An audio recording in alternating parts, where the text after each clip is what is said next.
I've got a pack of cigarettes, 2 fully loaded bongs, a pot of coffee with coffee cup. I've thrown the cat outside. Well, that must mean it's time for the MrBPD podcast. That's right, the MrBPD podcast, like you don't know. You went into this knowing it was a podcast, so I don't know why you're lying to me, pretending like you didn't know what you were in for. Jeez. So welcome to the third MrBPD podcast. I hope everyone is settled in for a good long session here, because we have a lot to go over today.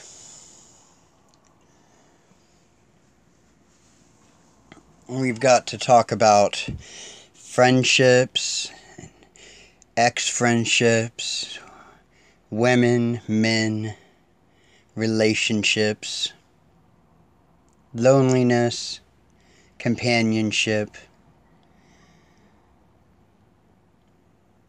I'm sure there's more that we can talk about too. We can even talk about the weather and how damn hot it is, because boy howdy, it's damn hot.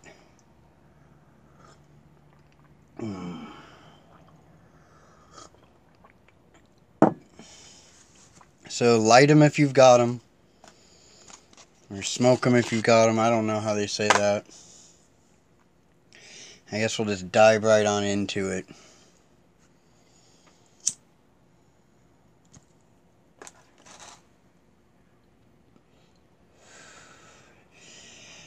Where to begin? Well, I don't even know. I mean, there's so much to cover today. I guess I can just try to get right to the point.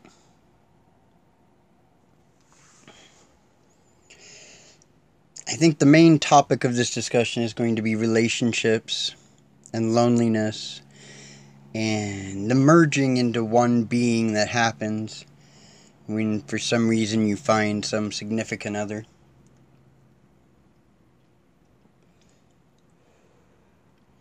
I know what I'm going to do. I'm going to start off with the end, which is what inspired this podcast, was the idea or the thought that came into my mind, and the second it did, I realized I had to do a podcast immediately on this topic before I lost it. And then we'll spend the rest of the time explaining that conclusion, or what I came up with. So here we go. Try to explain it in the best way I can. Okay, so loneliness is horrible, right? Loneliness can be really horrible. It can be a nightmarish state. There have been some nights where I've been alone where I've thought that I was going to lose my mind and go completely insane. Just that feeling of nobody connects with you and you're an island amongst yourself and that nobody will ever connect with you. Or thinking about when you have had somebody and now they're gone. Now, as bad as that loneliness is, and as horrible as it can get, the only thing that I've ever found that is worse than that is when you're in a relationship with somebody that you've totally merged with, where they're your other half. You don't make a decision without running it past them. You don't take a breath without making sure they're taking a breath. Your whole lives are centered around each other. You finish each other's sentences. Nothing is worse than that. Well, more so, the moment that they up and leave and you lose that second half of yourself. Because you've gone for so long. with this other person as your other half, helping you make all your decisions. I mean, you become so merged that when they're gone, that's even worse than just being completely alone to begin with.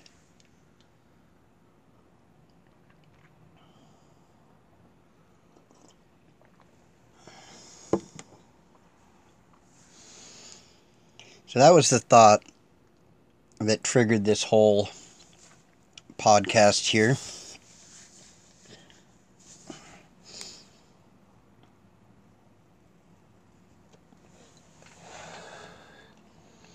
I myself have struggled ever since the love of my life left me, the long-term relationship of 10 years. We were so merged together that when she took off, I couldn't stand being alone. I didn't know how to be alone.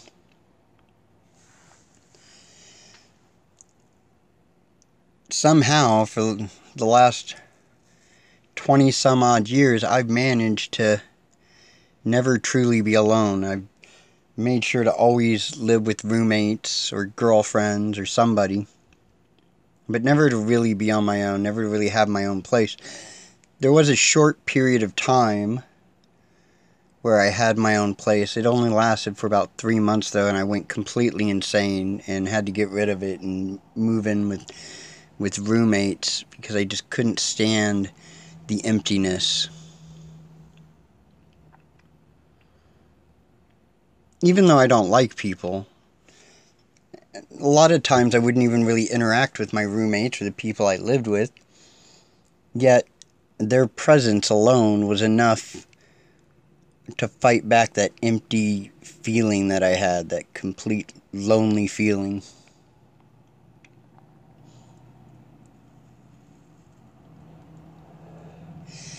I was able to keep this up for 20 some odd years until about, I don't know, I'd say 2 months now.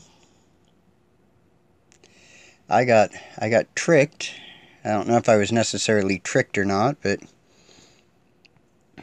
I was under the belief that I was moving in with somebody, and technically I do live with somebody, but they're never here.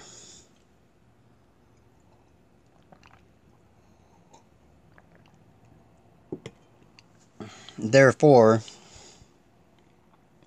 even though I live with somebody, I don't really live with somebody because they're never here. I mean, occasionally they stop in, but not very often. If I'm lucky, one day out of the week, they'll show up, take a shower, grab some clothes, eat a sandwich, and then they're gone again.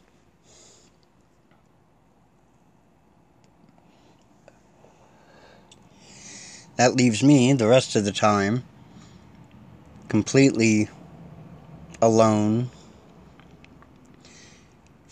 and living by myself. That's how I feel like I live by myself, because even when they do stop in, it seems more like a visit than they actually live here.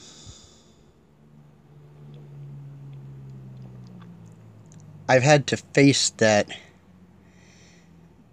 thing I've been running from for the last 20 some odd years, that feeling, that isolation.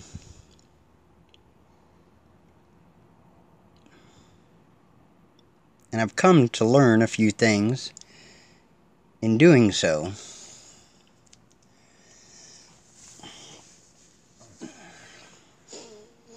At first, it was nightmarish, just like I thought it would be.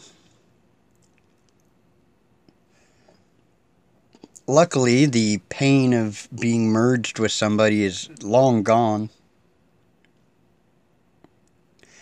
And I've been single so long now that I'm used to the single thing. I'm used to making my own decisions, and even though I'd rely on roommates and people I lived with, for little things, but for the most part I make my own decisions and I live my own life.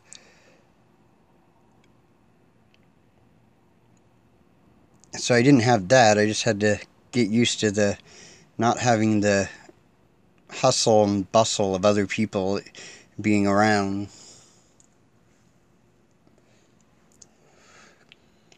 And I find it comforting to hear other people moving around, and I don't know, I don't know why, but I do. I find silence to be horrible.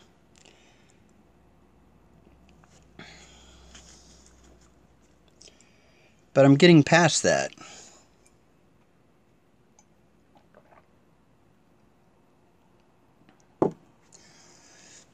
Like I was saying, I think it would be way worse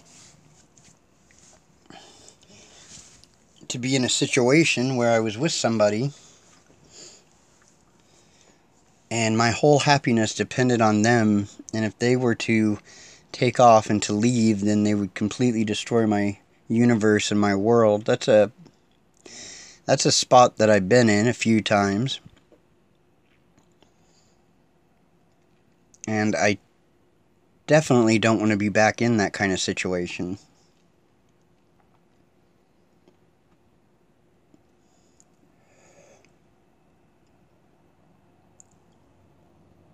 It sucks. And it feels good when you're doing it. Because you don't think the other person will ever take off. You think it's going to be that way forever. I've got to tell you people something, all of you listening. Nothing ever stays the same. Everything changes. That person is eventually going away, or you're going away. One of you is going away. Unless there are some extremely lucky coincidental odds and you both happen to bite the bullet at the same time, one of you inevitably will leave the other one.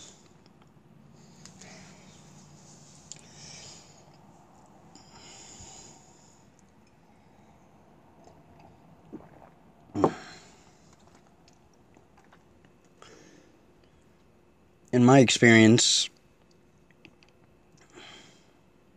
well, no, I won't say that. That might be seen to be a little slanderous. Even though it's true, I'm going to say it anyway. In my experience, it's usually the woman that ends up leaving. And I can say that because it's true. In my experience, that is the way it has been.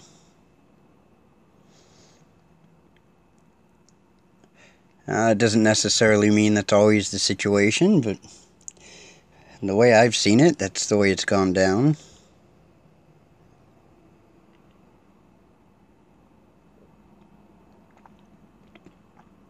And it seems like women are different in these relationships, especially when it gets to a point where the whole merging thing happens.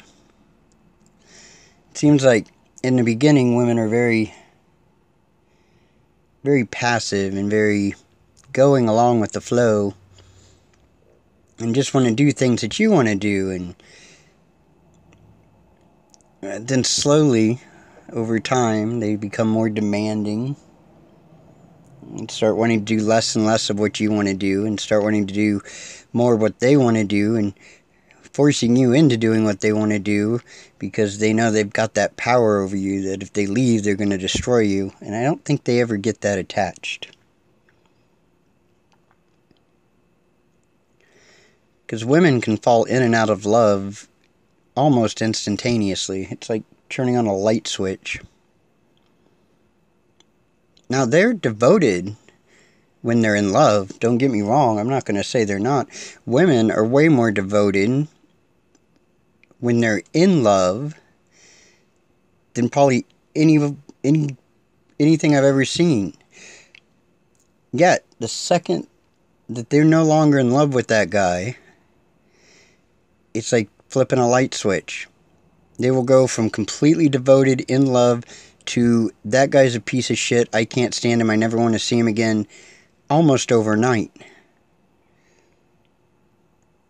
And you never know what it's going to be that is going to be that thing that just makes them suddenly no longer care for you or love you. Guys, on the other hand,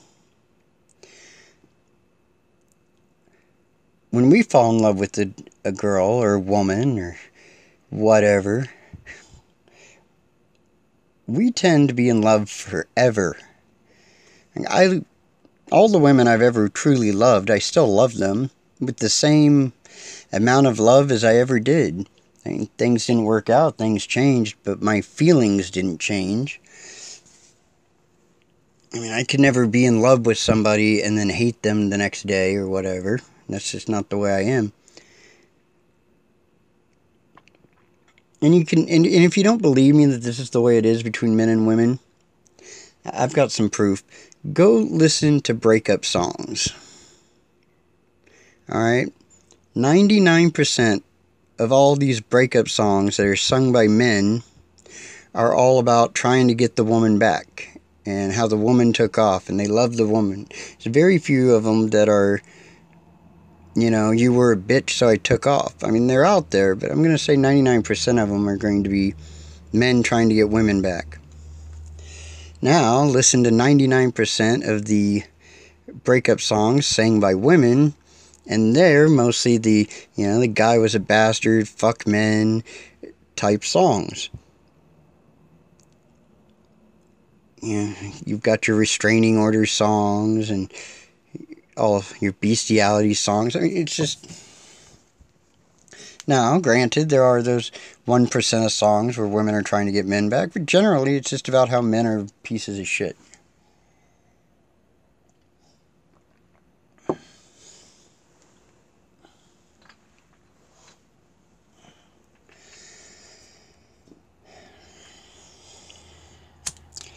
Well, hold on for this short intermission here. Like I said, light it if you got it.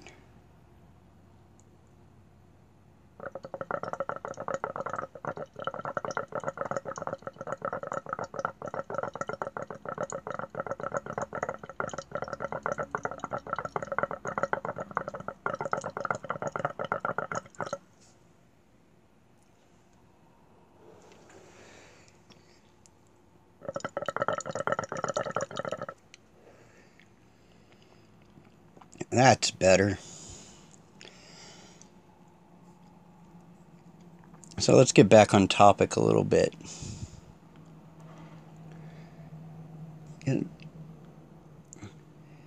So yeah, what got me thinking about all this is watching my friend in his relationship and seeing him going down the same path that a million guys have gone down before him. Same path that I went down.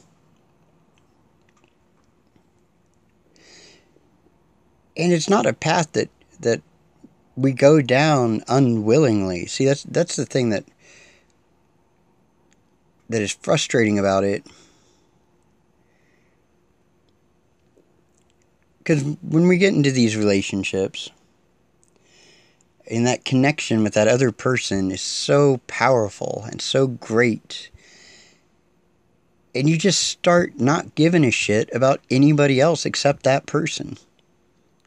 You know, what is it I always used to say? You know, it's us against the world or whatever. You know, you become your own just little fighting squad. It's the two of you forever and ever and ever until one of you decides, well, okay, it's forever and takes off, and then you're fucked.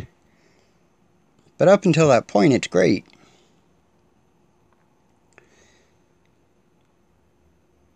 And so you just start ignoring your friends, your family.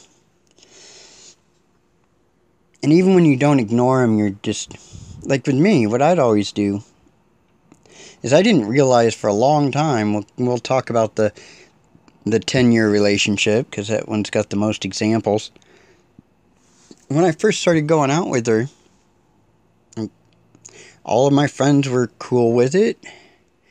And she wasn't really part of... Well, I mean, she was part of the whole friend circle, but not as much as I was. I mean, I don't know, she kind of invaded my friends, but it wasn't like she really invaded because I wanted her there. I brought her along everywhere that I went, she went, which was fine at first, and people understood. Then after a while, it was just like, can't we ever just see you? And do you always have to bring her along? And it wasn't that they had anything against her. At least I don't think so. It was just they didn't feel like we could hang out in the way we used to because, you know, I was bringing this extra person along. And whenever she was around, of course, I was different. Because we like to think that we're the same when we're around this other person, but we're not. But I mean, I was under the belief that I was the same individual. I didn't think that I changed at all.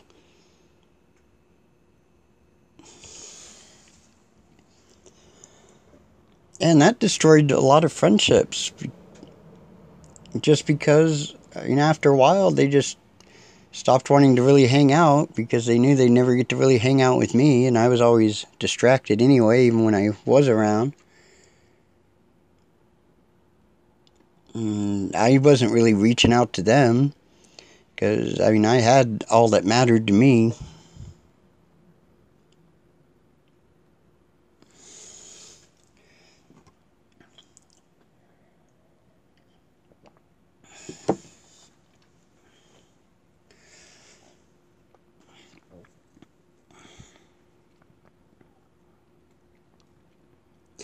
And then again, I could be completely wrong. I could be reading things, and life situations are in an odd spot at the moment. But I just feel like I'm being phased out of my friend's life. But then again, maybe that's the natural order of things. Maybe that's the way it's supposed to happen.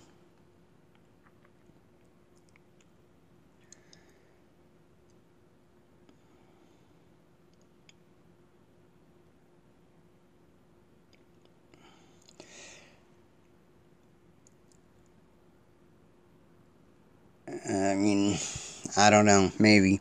I think there's strengths in numbers myself.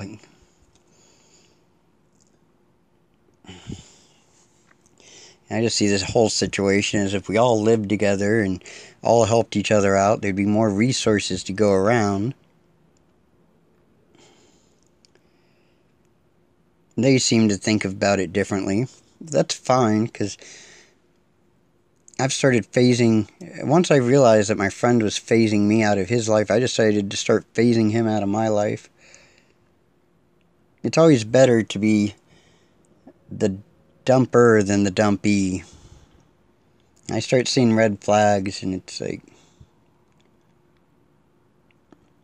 Also, my friend's no longer around to listen to my bullshit. When I'm feeling all on the pity pot and I want someone to listen to me whine and bitch about the same things that I've been whining and bitching about but taking no action to change for the last 10 years. When I want to have those conversations, usually late at night, after a bottle or two of whiskey, well, my friend just all of a sudden is too busy to be bothered with those types of phone calls or conversations. That was really my main need for this individual. I'm sure I can find somebody else that'll pick up the phone at 2 a.m. Maybe. If not, there's always the guy down at the Quick Mart. And they're open 24 hours a day, and I'm sure around 3 a.m. nobody would be there, and I can go whine and bitch to them. That is how I met my friend in the first place. He used to be the guy that worked at the Quick Mart, and I didn't have nobody to bitch to, so I'd go in there at 3 a.m., and that's how we became friends in the first place. So it's easy to replace him.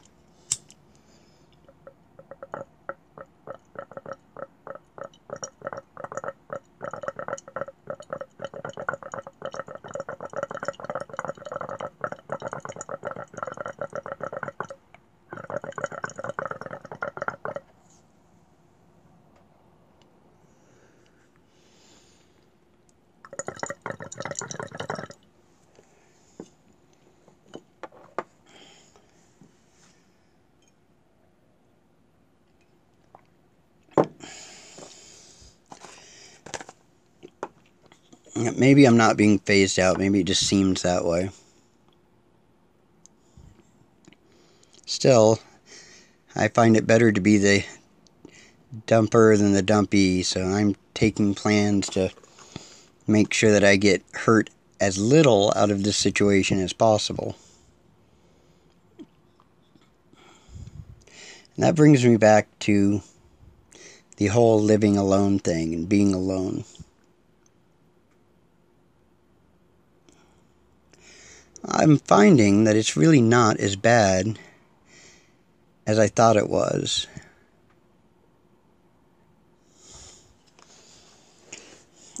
It's almost getting to a point where I do believe that maybe people being around might start to annoy me now.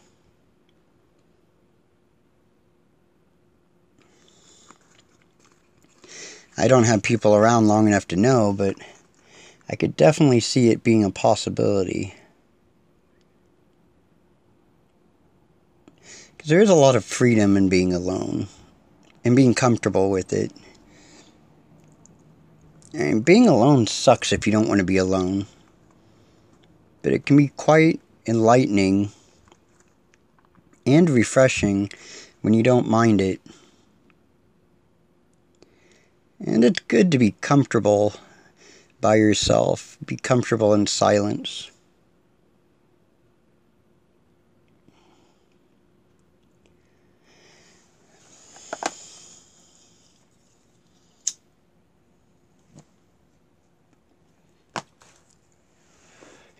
When you're left alone with yourself, you're able to really start to get to know yourself. And that's a good thing, I'm sure. You should never take hits off a bong when you're making a podcast. That's a piece of advice to all of you. Because my brain has gone all foggy. I don't even remember what we're talking about. Something about loneliness and phasing people out before they phase you out. I think I'm going to phase out. So be sure to, check out the I don't know, the description box of this video or something where you can find out ways to give me money if you'd like. There's coffee cups and Patreon and donations and all kinds of ways to send Mr. BPD your hard-earned cash to show Mr. BPD how much you care and support him in his time of need. And of course, let me know how you all think about this merging person thing. Do you find it a good idea to take every breath with somebody else, or should they just learn to breathe on their own? Let me know in the comments section. Until next time, keep on keeping on.